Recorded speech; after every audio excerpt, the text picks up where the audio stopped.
Submarine से Titanic का मलबा देखने गए 5 अरबपतियों की मौत। आखिर कैसा हुआ हादसा, क्यों नाकाम रही बचाने की कोशिश? आइए जानते हैं इस वीडियो के माध्यम से। बस वीडियो में लास्ट तक बने रहिए और चैनल को सब्सक्राइब कर दीजिए।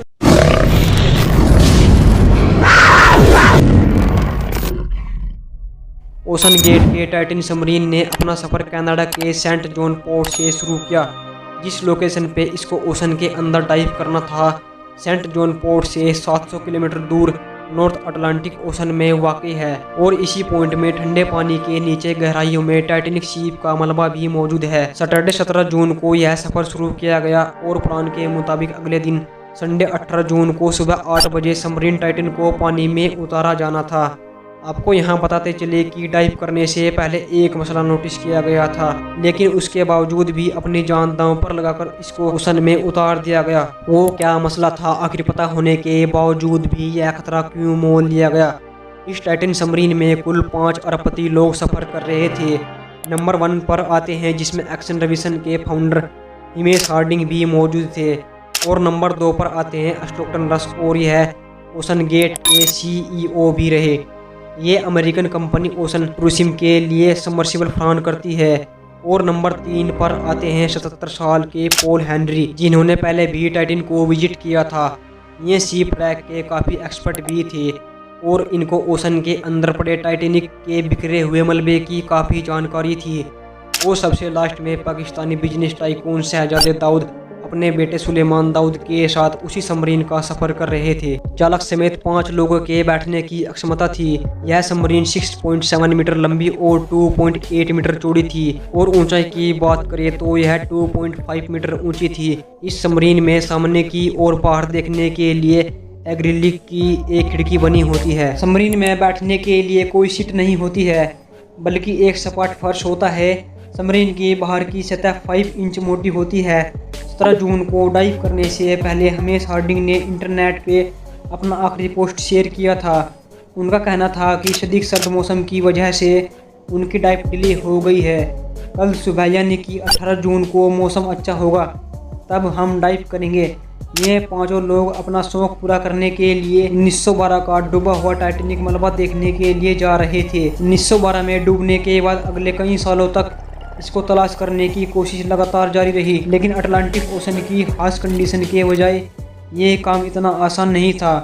फिर 1985 में जाकर आखिरकार ओशन फ्लोर पे RMS टाइटैनिक का मलबा मिल ही गया। टाइटैनिक अपने पीछे इतने सवालात छोड़कर गई थी जिनको अब तलाश करने का वक्त आ चुका था।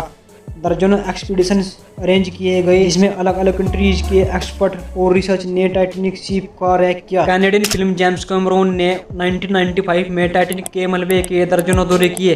फिर 1997 में टाइटैनिक मूवी को रिलीज किया गया था। यही कसर टाइटैनिक मूवी ने पूरी कर दी। इस मूवी ने इतनी धूम मचाई, करोड़ों लोगों का खुद जाकर टाइटैनिक का मलबा देखने का शौक बन गया था। कहा जाता है कि ओशन की गहराई में जाना स्पेस से भी ज़्यादा मुश्किल है और इसकी सबसे बड़ी वजह है पानी का प्रेशर। टाइटैनिक शिप समंदर की सतह से 4000 मीटर यानी कि 4 किलोमीटर नीचे है। इस गहराई को इमेजिन करना हो तो आप बुर्ज खलीफा को देखें और समझ ले कि टाइटैनिक मलबा समुद्र करीब 5 टाइम्स बुर्ज खलीफा की लंबाई जितना नीचे है। इस गहराई में पानी का प्रेशर 5800 PSI होता है। ये उतना ही प्रेशर होगा कि इंसान के पूरे शरीर पे नहीं, बल्कि एक स्क्वायर इंच के हिस्से पर पूरा हाथी खड़ा कर दिया जाए। तो अब आप अंदाज़ा लगा सकते हैं एक सबमरीन में कितने ऐसे स्क्वायर इंच होंगे और उस पर कितना ज़्यादा प्रेशर पड़ता होगा। खैर, संडे 18 जून 2023 दोपहर के करीब 12 बजे सबमरीन का सफ़र शुरू हुआ। नॉर्मली टाइटैनिक तक पहुंचने में 2 घंटे लगते हैं, यानी 1 घंटे 45 मिनटों के बाद ही मदरशिप ओलर ब्रेन, जो कि ओशन के ऊपर वेट कर रही थी, उनका सबमरीन से राब्ता टूट गया।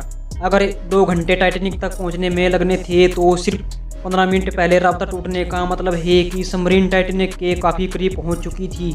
समंदर की इस गहराई में सूरज की किरणें पहुंचना नामुमकिन है और यहां पर हर वक्त काफ़ी अंधेरा रहता है। इतनी गहराई में वायरलेस सिग्नल का टूटना एक नॉर्मल बात होती है। इस बात को ज़्यादा सीरियस नहीं लिया गया।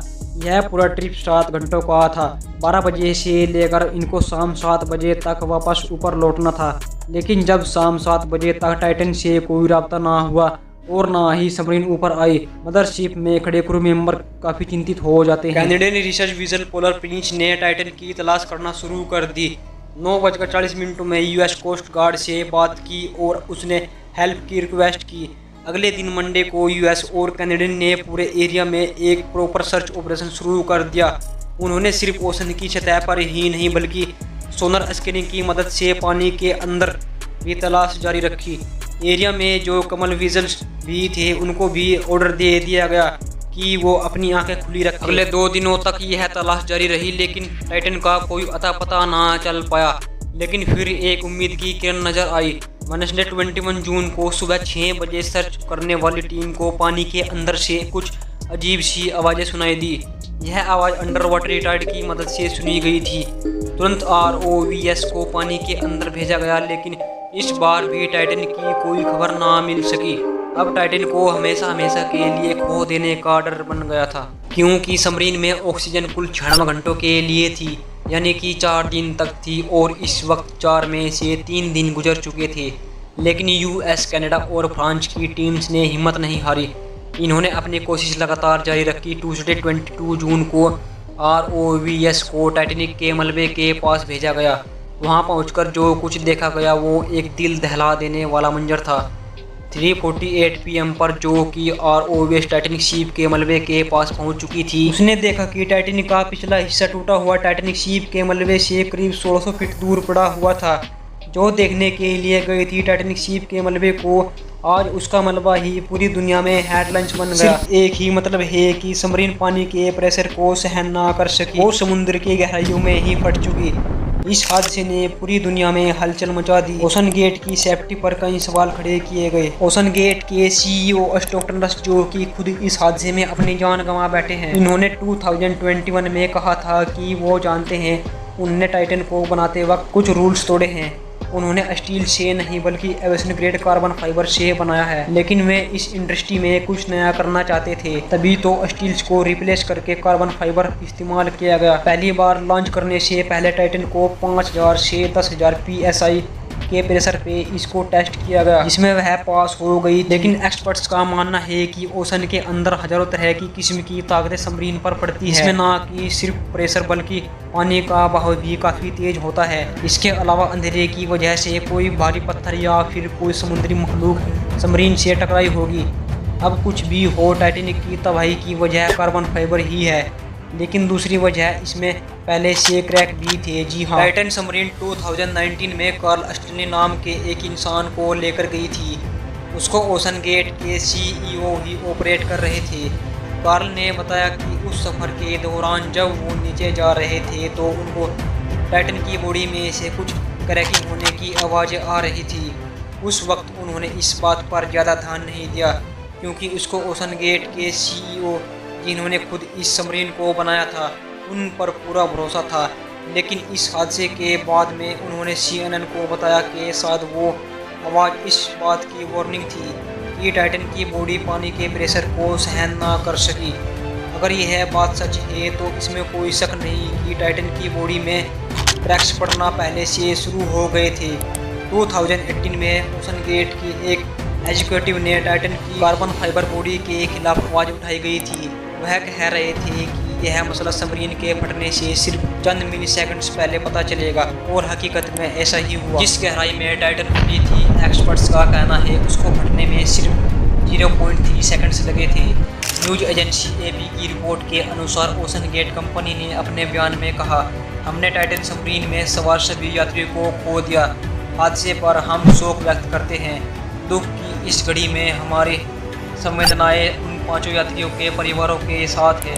तो बस आज की वीडियो में इतना ही। आप अपने प्यारे हाथों से चैनल को सब्सक्राइब और एक लाइक कर दो। वीडियो को लास्ट तक देखने के लिए आपका बहुत बहुत धन्यवाद। मिलते हैं किसी अगली वीडियो में, तब तक के लिए जय हिंद, जय भारत।